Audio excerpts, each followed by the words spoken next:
성령 하나님에 관한 말씀을 듣고 기도하겠습니다. 야, 김민아, 들어가. 앞에서 왔다 갔다 하지 말고 시끄럽게. 자, 우리가 아침에 새벽에 로마서 5장 5절의 말씀을 가지고 하나님의 사랑이 우리 가운데 부어진다, 이 말씀도 듣고, 그리고 조나단 에드워드 목사님이 1740년 경에 쓰신 책인데, 이분이 정말 구원받은 사람의 어떤 이 표지가 무엇인가, 이것을 릴리저스 어펙션이다, 거룩한 정서다 라고 말씀하시면서, 그러면 내가 그 거룩한 정서를 가졌을 때 분명한 확실한 사인은 무엇이냐, 그거를 이제 책을 보면 정리를 하고 있는데, 그래서 우리가 12개씩 나눠 가지고 단정 지을 수 없는 사인들, 그리고 이제 분명한 사인들 해가지고 이제 나눴어요.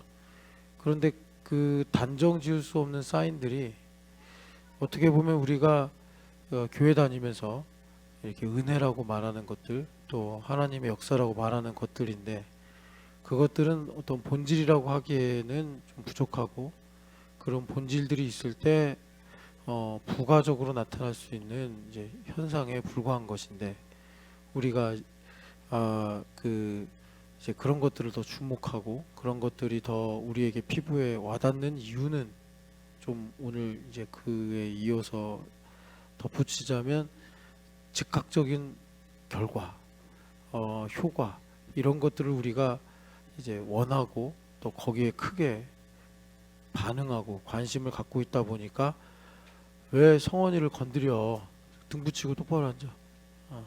그래서 우리가 그런 것들에 관심을 갖게 되면, 이제 뭐 감정적인 것들, 뭐 내 마음이 뜨거워진다거나, 또 이제 며칠 전에도 한번 말했는데, 하나님의 음성을 들으면 그게 뭔가 이게 신앙의 구체적인 표징인 것처럼 우리가 생각하기 쉬운데, 조나단 에드워드 목사님이 23년간, 거기 도시 이름이 기억이 안 나네요. 하여튼 그 도시에서 이제 한 교회에서 쭉 사역하시고, 그러면서 이제 본인이 성경과 기도를 통해서 정리하신 것인데, 1740년 경이니까 지금부터 한 3, 400년 전이다 이렇게 보는데도, 여전히 내용들이 지금도 이렇게 유효하다는 거죠. 그래서 이제 결론적으로 보면, 뭐가 정말 구원받은 신앙의 표지냐 할 때, 여러 가지, 또 12가지를 말씀하셨는데,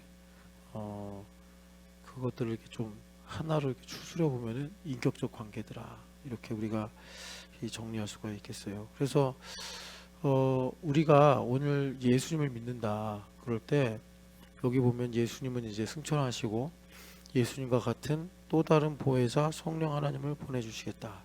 이 보혜사라는 말이 이제 중국어 성경 때문에 한글에도 이제 이 보혜사다, 이런 말이 쓰이게 됐거든요. 보혜사. 이제 안 쓰는 말이잖아요, 사실 우리가 지금. 중국에선 쓰나 봐요. 그래가지고 한글 성경도 이제 보혜사다 이렇게 번역을 하게 됐는데, 여러분들이 영어 성경 보면은 크게 킹제임스 버전 같은 데서는 컴포터 이렇게 번역을 했더라고요. 위로자란 뜻이죠. 그리고 NASB 자주 우리 교회에서 이렇게 보는 성경인데, 거기는 헬퍼, 도와주는 사람. 그리고 일반적으로 우리가 많이 본 NIV 같은 경우는 이제 어드보키트 해가지고 변론해주는 사람, 뭐 이런 뜻이고, 또 RSV라고요. 제법 많이 읽힌 성경인데, 거기서 이제 카운셀러, 상담 조언자, 또 뭐가 있냐, 뭐 요 정도인 것 같아요. 그러니까 이게 원래 말로 말하면 이제 파라클레토스라는 말인데,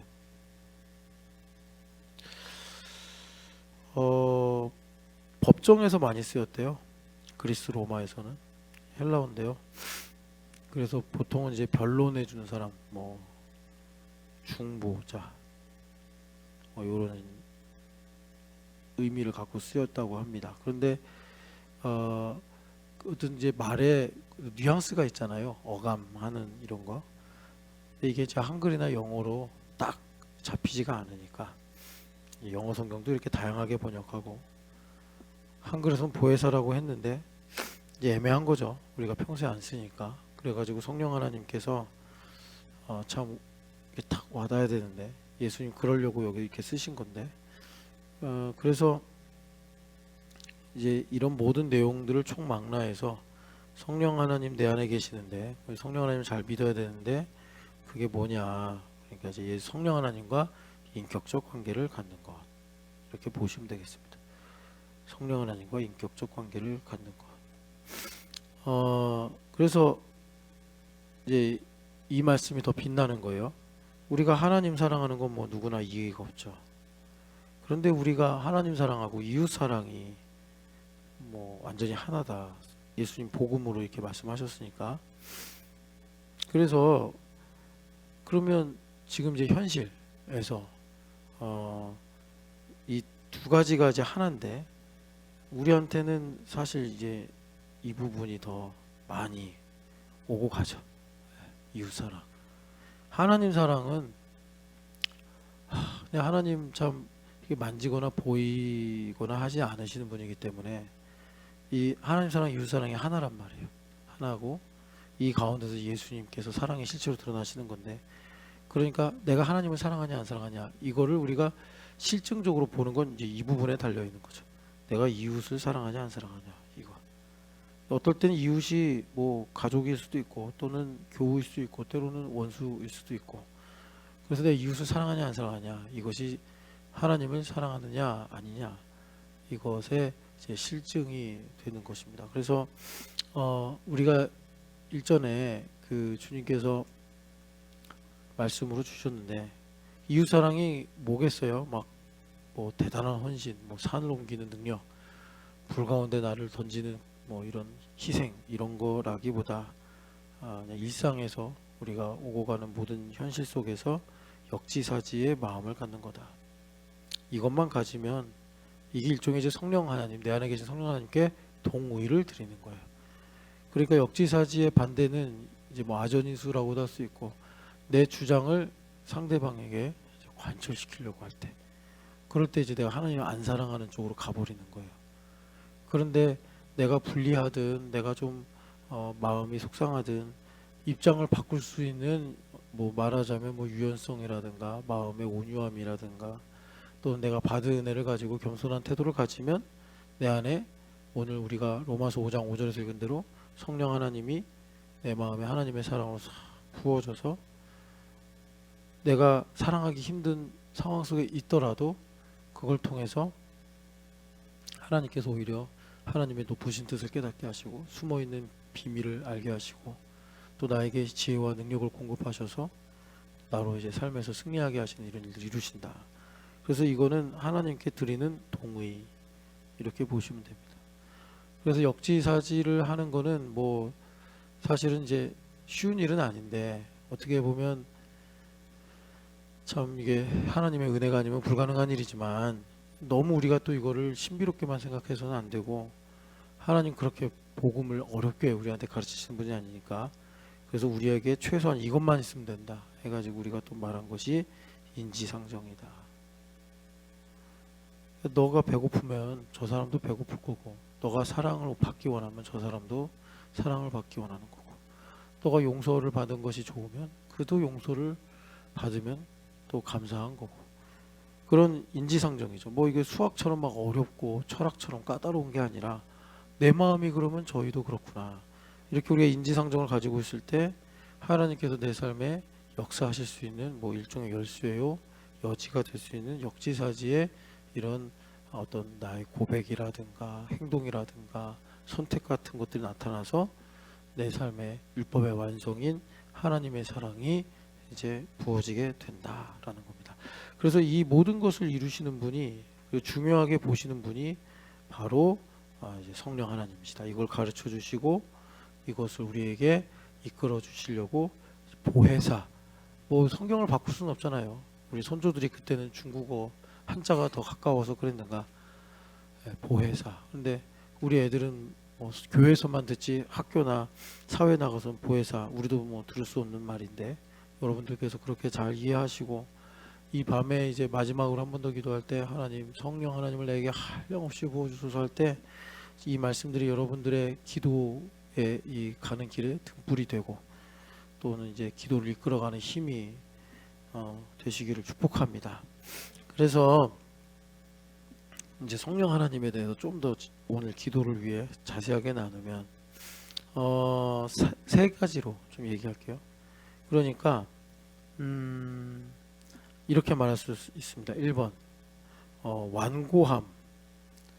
그러니까 우리가 이게 죄를 여러 가지로 가질 수 있는데 사람마다 좀 이제 성향이 또 경험이 다양하기 때문에 어떤 사람은 이 죄를 더 중요하게 그러니까 심각하게 여기고 어떤 사람은 그거보단 다른 죄를 더 심각하게 여기고 이제 이런 상대적인 차이가 있는데 아무리 상대적이라 하더라도 어떤 파괴력 그리고 또 미치는 그 여러 영향력들을 볼 때 가장 심각한 죄가 완고합니다. 이걸로 꼭 잊지 마시길 축복합니다. 그러니까 완고해지면 성령 하나님 아무 일도 못 하시는 거죠.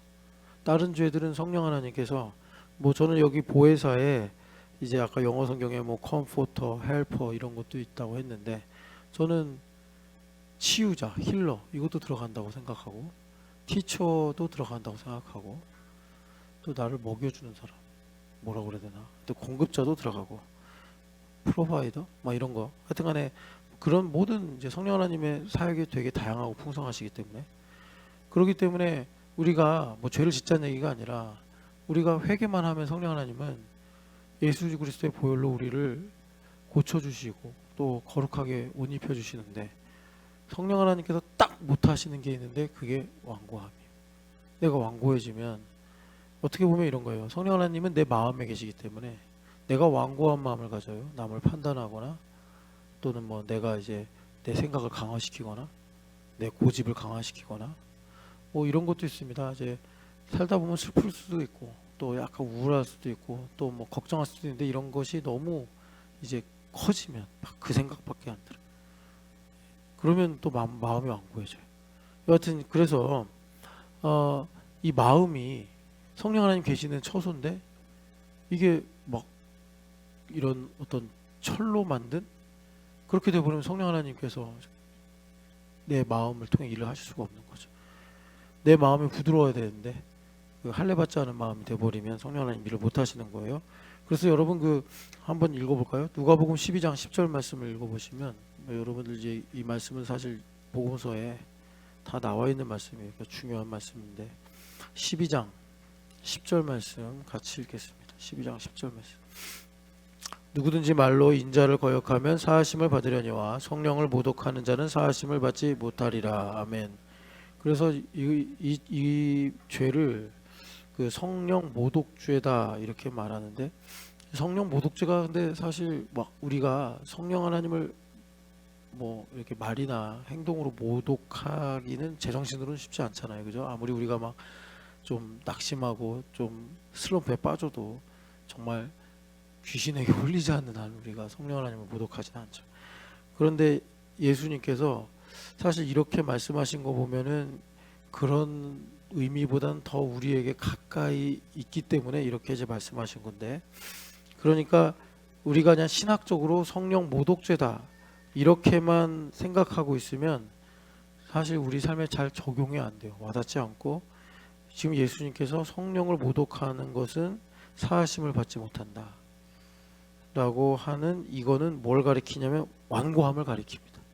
근데 한 번 완고하다고 뭐 우리가 완전히 구원에서 배제되는 건 아니고 이게 이제 관성이 생기고 또 습관이 되고 그리고 견고해지고 체계가 생기고 이렇게 될 때 이제 문제가 되는 거죠.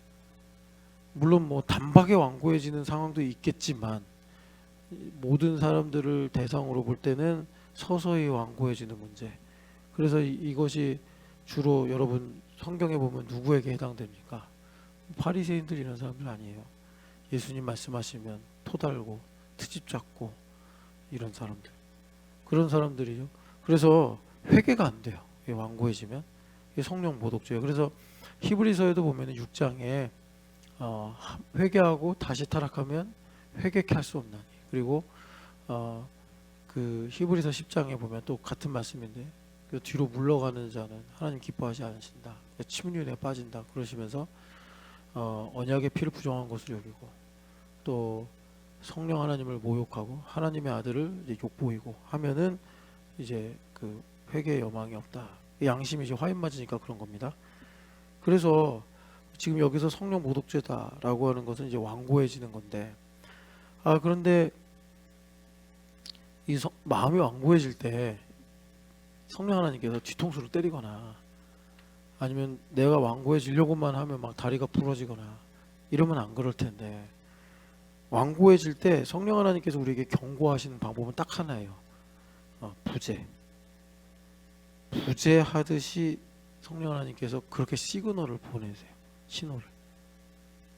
여러분 참 우리가 나 중심으로 생각하면 좀 원망스럽고 섭섭할 수 있어요. 왜? 완고함이 제일 큰 문제인데 내가 마음이 좀 굳어지려고 그러고 내 마음이 좀 이렇게 무감각해지려고 그럴 때 성령 하나님께 내 이놈! 이래버리면 우리가 깜짝 놀라서 아이고 죄송합니다 하나님 잘못했습니다 이럴 텐데, 우리 성령 하나님은 노코멘트로 그 신호를 보내시는 거예요.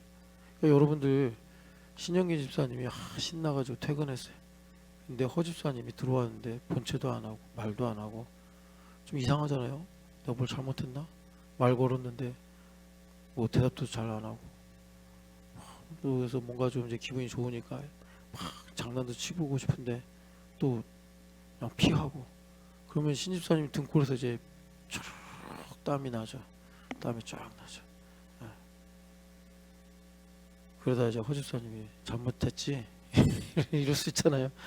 이제 그런 느낌이라는 거예요. 성령 하나님께 노코멘트 하는 건 되게 무서운 일인데, 우리가 이제 둔감하고 세상에 정신 팔려 있으면 지금 이 상황이 어떤 상황인지 모르고 우리가 그렇게 이제 무감각해지기가 쉽더라라는 겁니다. 그래서 어떤 신학자분이 이런 말 했더라고요. 성령 하나님께서 자신의 존재를 숨기신다 이렇게 말씀하시더라고요.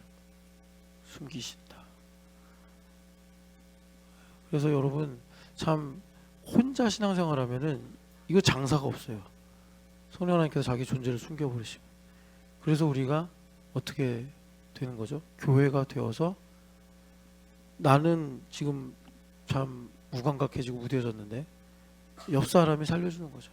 내 이름 불러주고 같이 예배하자고 그러고 밥 먹자고 그러고, 또 뭐 성경학교 하면 우리 애들 얼마나 순수하고 착해.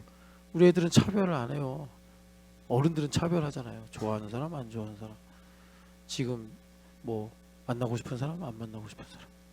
근데 애들은 그런 거 없거든요. 그냥 와서 같이 함께 해주고 또 뭘 나눠주고 도와주고 그러면 그새 마음이 열려가지고 기뻐하고, 그래서 하나님 우리를 살려주시는 거예요.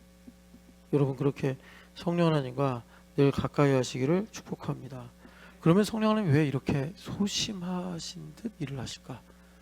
아까 전처럼 좀 내 이놈 이러시면 좋은데 왜 그냥 자기의 존재를 숨기실까? 그거는요 왜 그러냐면 이것 때문에 그래요. 자유의지 때문에.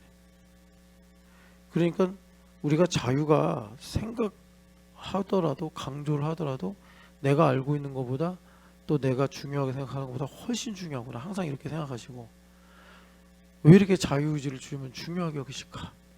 이렇게 우리가 한번 좀 성경을 보면서 기도하면서 주님께 좀 가르쳐달라고 우리가 구해야 돼요. 정말 자유의지를 너무나 중요하게 여기신다. 그래서 주님은 내가 이제 나를 구원하신 거, 장로교의 신앙 고백에 의하면 그거는 이제 후회하심이 없잖아요. 반드시 구원하시잖아요. 그러니까 내버려 두시다가 보고 계시다가 안 되겠다, 제 구원까지도 흔들리겠다, 그럴 때 이제 다리 몽둥이를 부러뜨리시든지 뭐 내 이놈을 하시든지 그렇게 하시겠지만, 거기까지 가기 직전 자유 때문에 성령 하나님께서 그냥 우리를 마치 그냥 이렇게 방관하시듯이 두신다. 자유가 얼마나 중요하고 한편으로는 두려운 일인지를 우리가 알아야 된다. 두 번째는 왜 성령 하나님께서 이렇게 약하게 일을 하시냐. 여러분 꼭 기억하셔야 돼요. 성령 하나님은요 하나님이시여요. 올마이티 갓이신데 왜 이렇게 약하게 일하실까?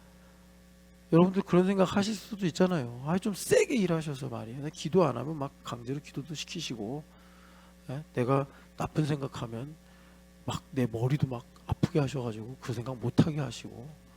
그런데 성령 하나님은 전능하신 하나님인데 예배 시간에 졸면 그냥 뭐 어딜 좀 하나 치셔가지고 다시는 졸려고 할 때마다 그 생각이 악몽처럼 떠올라서 안 졸아야지 이렇게 하시면 좋은데 졸아도 내버려 두시고 또 정신 팔려도 세상에 팔려도 내버려 두시고 왜 이렇게 약하게 일하실까? 그거는요 하나님의 영광 때문에 그런 거예요.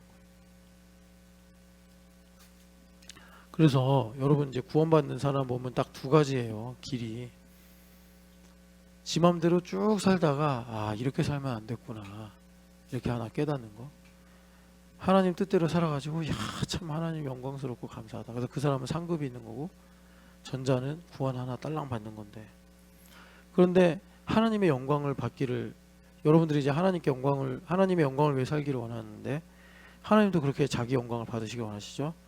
영광은요 반드시 자유로운 사람만 하나님의 영광을 위해 살 수 있어요.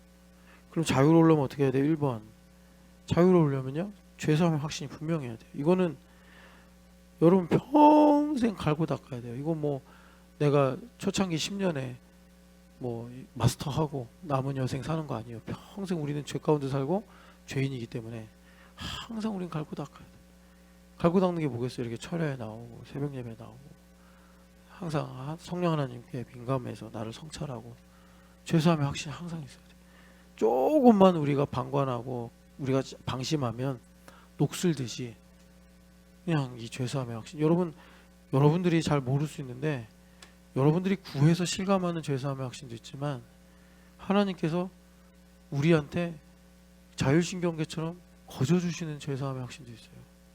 죄사함의 확신이 사라져 버리면요 여러분들이 되게 상식적이고 교양 있게 사시더라도 갑자기 두려워서 사람들 얼굴도 보기가 힘들고, 그리고 내가 뭐 일상에 늘 하던 일도 내가 이걸 어떻게 하지 막 이런 생각도 들어요. 그러니까 정죄가 뭐 한쪽 방향에서만 오는 게 아니라 사방에서 와요. 그래서 하나님께서 공기가 우리를 둘러싸고 있듯이 보이지 않아도, 그래서 우리가 항상 이제 어떤 생존에 적합한 환경 속에 살고 있지 않습니까? 하나님께서 그렇게 우리에게 뭡니까? 이 죄사함의 확신을 사실 이렇게 둘러주고 계세요. 여러분들 이거 한번 사라지시면 이것도 내가 저도 많이 저도 경험을 해봐서 이거 내가 모르고 살 때는 당연한 줄 알았는데 이게 엄청난 정말 공기 같은 거구나. 화성에 우리가 가면은 열이나 이 뭐 공기가 없어도 금방 죽는다면서요.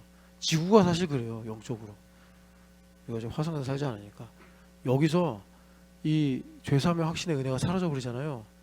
미쳐요. 근데 하나님께서 우리에게 사실 이거를 공기처럼 이렇게 은혜로 공급을 하고 계세요.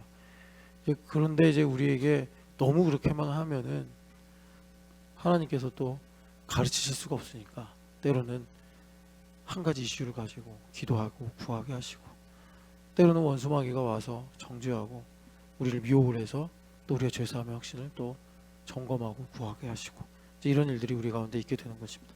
두 번째는 사실 이제 여기가 더 좋은 건데 하나님의 뜻을 알아야 돼요. 그래야지 자유해집니다. 하나님의 뜻을 알아야 돼요. 그래서 여러분 성령 하나님 얼마나 약하시느냐 한번 읽어봅시다. 에베소서 4장 30절인데 에베소서 4장 30절. 그러니까 여러분 이제 이런 부분들은 우리가 성령 하나님께 조명함을 받아서 여러분들 좀 이따 기도할 때 회개하셔야 돼요. 저도 회개하죠. 같이 회개합시다. 4장 30절 같이 읽겠습니다. 하나님의 성령을 근심하게 하지 말라. 그 안에서 너희가 구원의 날까지 인치심을 받았느니라. 아멘. 그러니까 저도 이제 여러분들하고 말씀 전하다 보면 표정만 봐도 알거든요. 한 달 정도는 예측이 가능하더라고요. 제가 이렇게 얼마 전에도 어떤 분한테 말씀을 전하는데 익숙한 얼굴이에요. 아, 짧으면 한 달이겠구나. 근데 과연 헤매고 계세요 지금. 그러니 그러니까 제 마음에 근심이 된다 이거예요. 우리 성령 하나님은 저보다 뭐 훨씬 길게, 훨씬 더 깊게, 정밀하게 보시는 분인데 얼마나 근심하시겠어요. 벌써. 그러니까 여러분, 성령을 근심하게 하지 말라. 정말 짧은 말씀인데 참 우리한테는 너무나 중요하고 또 풍성하고 깊은 말씀이에요. 하나만 더 읽어봅시다. 데살로니가전서 5장 19절. 여러분 5장 16절부터 18절은 잘 알죠. 근데 그것도 중요해요. 근데 사실은 저는 그것이 중요하기 때문에 19절이 더없이 중요하다고 생각하거든요. 짧아요. 같이 읽겠습니다. 성령을 소멸하지 말며. 아멘. 아니 무슨 성령 하나님께서 뭐 내 안에 나를 의존하시는 분이 아닌데, 나를 의존하시는 분이 아닌데 내가 뭐 성령 하나님을 소멸하게 됐다가 다시 흥하게 됐다 이런 거 아니잖아요. 그러니까 성령 하나님 그렇게 약하게 일을 하신다라는 겁니다. 자, 그래서 성령 하나님께서 왜 이렇게 약하게 일하시는 게 아니라 사실 섬세하게 일을 하시는 건데 내 머리털 하나도 상하지 않게 하시려고, 그게 왜 그러신가 했더니 하나님의 영광을 위해서더라라고 그래요. 영광을 위해서더라. 그래서 자, 되게 여기 좀 의미 있는 말씀이 있어요. 성령 하나님은 강제로 우리의 나쁜 성질을 뜯어고치지 않으신다. 막 우리는 좀 상대방이 있으면 막 강제로 이렇게 뜯어고치려고 하잖아요. 그런데 성령 하나님은 절대 그러지 않고 기다리시는데 언제까지? 자원할 때까지. 그래서 약해 보이시는 거예요. 자원할 때까지. 내가 구원의 문제에서 정말 이탈할 정도가 되면 성령 하나님께서, 제가 이렇게 몇 명 봤거든요. 데려가시더라고요. 그냥 일이 안 끝났는데 제 선배도 가버리고 그러더라고. 그때가 언제였냐면 나 죄 지은 거 알아. 근데 회개하고 싶진 않아. 그러더라고요. 데려가시더라고. 그러니까 자원할 때까지 성령 하나님 기다리셔요. 여러분, 성령 하나님을 소멸하면 안 돼요. 그래서 자원할 때까지라고 그랬잖아요. 자원할 때까지. 자원이 뭐냐?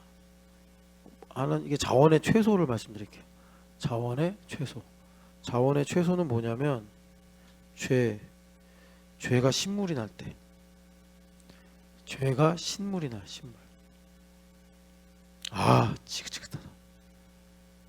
지긋지긋하다. 기도 안 하고 사는 거. 진절머리 난다. 사람 차별하는 거. 정말 거부감 막 이런 거요. 예. 그래서 이 죄에 대해서 율법적으로 설명해 드려야지 우리가 좀 이해가 되니까. 언제 죄가 신물 나냐면 죄가 신물 날 때까지. 죄로 인해서 내 삶이 비참해지면 신물 나요. 그게 성경에 포로로 끌려간 이스라엘 백성들이 거룩해지게 하신 방법이에요. 그러니까 우리 교회에 주님께서 거룩의 추격차 말씀하실 때 그 본문들이 다 바벨론에 끌려갔다가 돌아올 남은 자들을 향해서 하신 말씀이잖아요. 우리 교회에 이 말씀이 있는 거예요. 그래서 하나님의 뜻이 있고 하나님의 은혜와 사랑이 있는데 우리가 그걸 계속 외면하고 내가 뻔뻔하게 내 힘으로 내 마음대로 계속 살아. 그러면 주님께서 어쩔 수 없어요. 주님의 뜻, 욥기 그러잖아요.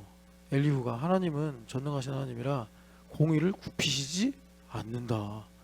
그러니까 주님께서 죄의 삶에서 숨쉴 여유가 없어질 때, 그때 이제 하나님의 거룩이 우리 가운데 일어나니까 이게 자원하는 거예요. 자원. 여러분, 그래서 조금 이따 이제 그럼 자원의 맥시멈은 뭡니까? 저는 이 맥시멈으로 갔으면 좋겠는데 미니멈으로 가지 말고. 세 번째, 리고렌 목사님이 뭐라고 하셨냐면 이런 말씀하셨대요. 사람은 변화를 두려워한다. 그래서 제가 그 욥기 3장 보면은 욥이 하신 말씀이 있어요. 한번 같이 읽어보겠습니다. 욥기 3장. 욥기 3장. 그래서 제가요 이렇게 좀 근심도 하고 걱정도 하고 낙심도 해요. 참 어떡하냐 막 이런 말 하면서. 그런데 이런 또 하나님께서 깨닫게 하시면 아 그렇지 뭐 하나님 일하시지. 그래가지고 또 마음도 편해지고 그래요. 3장 26절 같이 읽겠습니다. 나에게는 평온도 없고 안일도 없고 휴식도 없고 다만 불안만 있구나. 아멘. 왜 이런 말씀 하시느냐. 25절 때문에 그래요. 같이 읽겠습니다. 내가 두려워하는 그것이 내게 임하고 내가 무서워하는 그것이 내 몸에 미쳤구나. 아멘. 참 깊은 말씀이에요. 깊은 말씀인데 여기 욥이 두려워한다라는 게 뭐냐면 물론 뭐 이제 하나님과 단절되는 것도 있겠고 또 그냥 죄인의 본성으로서 갖는 두려움도 있겠지만 그 중에 하나가 뭐냐면 변화에 대한 두려움. 인간은요 관성처럼 기본값처럼 변화를 두려워해요. 바뀌고 싶지 않아요. 뭐겠어요? 자기중심성. 그래서 여러분 우리가 이제 한 30에서 40 정도 되면 이제 어른이 된 거잖아요. 30이면 좀 이른감이 있고 40 정도 되면 아 이제 제법 뭐 남의 소리 듣기 싫어하고 또 나름대로 뭔가 이제 철학이나 신념이 생기기도 하고 크고 작은 그때 변화돼야 돼요.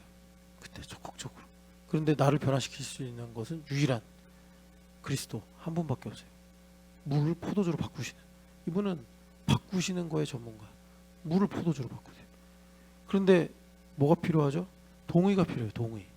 그 여러분 가나의 혼인잔치에 마리아랑 예수님이랑 얘기하시는 거 보면 약간 수수께끼같이 얘기해요. 내 때가 아니나이다. 그랬더니 마리아가 그러면 아유 오늘은 뭐 아무 일도 없겠구만 그래야 되는데 내 때가 아니나이다. 그랬더니 마리아 할머니가 그 집 종들한테 가서 여기 내 아들이 시키는 대로 다 해. 이래요. 이게 좀 이상하지 않아요? 동문서답 같이. 고수들의 대화가 그래요. 그러니까 여러분 동의가 필요해요. 동의. 근데 우리가 성령 하나님께 사로잡히지 않으면 우리 하나님은 우리를 거듭나게 하시는 분 아니에요? 거듭나는 거는 정말 맨날 변화되는 거잖아요. 맨날 새로운 인생, 새로운 생명. 그런데 온 힘을 다해서 내가 변화를 반대한다니까요. 안 바뀔 거야. 안 바뀔 거야. 그래서 우리 하나님께서 사용하시는 건데 하나님의 섭리인데 리고레 목사님이 그러면 우리가 언제 변화를 받아들이냐. 이 두려움보다 고통이 커지면 하나님 저를 이제 바꿔주세요. 이렇게 나와요. 바꿔주세요.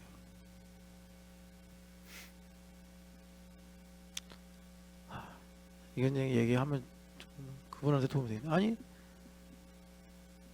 제가 이제 철야를 하기 직전에 이제 내려왔죠. 아 되게 힘들었어요. 몸이 오랜만에 또 이제 축회매들하고 또 풀타임하고 하루 종일 또 되게 바빴거든요. 일이 엄청 많았어요. 금요일은 좀 그래요.